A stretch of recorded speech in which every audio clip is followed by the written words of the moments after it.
ജീരകരസം ഉണ്ടാക്കാൻ വേണ്ടിയിട്ട് 1 സ്പൂൺ പരിപ്പ് കേട്ടോ. ഇതാ 1 സ്പൂൺ മതി. പിന്നെ 1 ടീസ്പൂൺ ജീരകം, പിന്നെ ഇതാണ് ഇതിൻ്റെ മുളക്.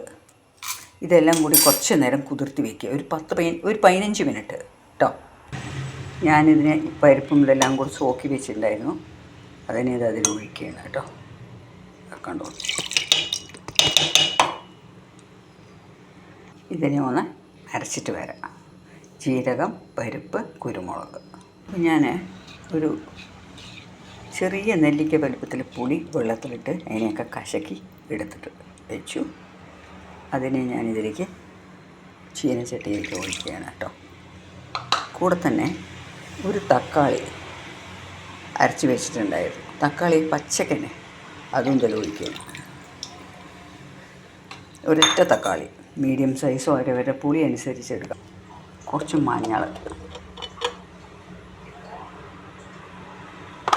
കുറച്ച് കായം,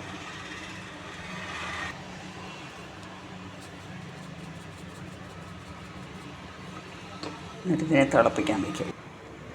ഇതിലേക്ക് കുറച്ച് ഉപ്പിടുക, എന്നിട്ട് ഇതിനെ ഒന്ന് തിളപ്പിക്കാൻ വയ്ക്കുക. ഇതൊന്ന് തിളച്ച് വരുമ്പോൾ അരച്ചത് ഒഴിക്കുക.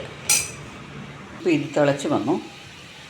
ഞാൻ ഈ പരിപ്പ്, ജീരകം, കുരുമുളക് കൂടി അരച്ചത് ഒഴിച്ച് വെക്കുക. എന്നിട്ട് കുറച്ചുകൂടി വെള്ളം ഒഴിക്കും. ഒന്ന് മിക്സി കഴുകിയിട്ട് കുറച്ചും കൂടി കേട്ടോ. ഇപ്പോൾ ഇത് നന്നായി തിളച്ചു. ഞാനിപ്പോൾ ഇതിനെ ഒരു പാത്രത്തിലാക്കി. ഇനി ഇതിനെ എന്താ ചെയ്യാൻ പോകണം അറിയോ? കടുക് വറുത്തുക. എന്തൊക്കെയാണ് സീസണിങ് ചെയ്യേണ്ടത് പറയാം. ഇതിലേക്ക് കുറച്ച് മല്ലിയില ഞാൻ ഇടുകയാണ്. എന്നിട്ട് വേഗം അടച്ച് വയ്ക്കുക.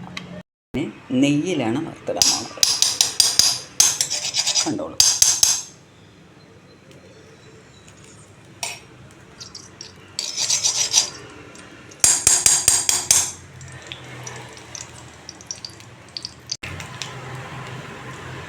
രണ്ട് മണി ജീരകം,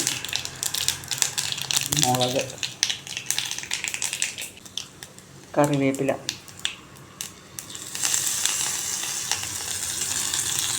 കുറച്ച് കായം. ഇപ്പം എൻ്റെ രസം റെഡിയായി. ജീരക രസം അടിപൊളിയാണ്. എല്ലാവരും ഇതൊന്ന് ട്രൈ ചെയ്ത് നോക്കൂ. എന്താ അറിയോ, എപ്പോഴും വെളുത്തുള്ളി അത് ഇതൊക്കെ ഇട്ടിട്ടുള്ള രസമല്ലേ, അതൊന്നുമല്ല. ഒരു ടേസ്റ്റി രസമാണ്. ഉണ്ടാക്കി നോക്കണേ.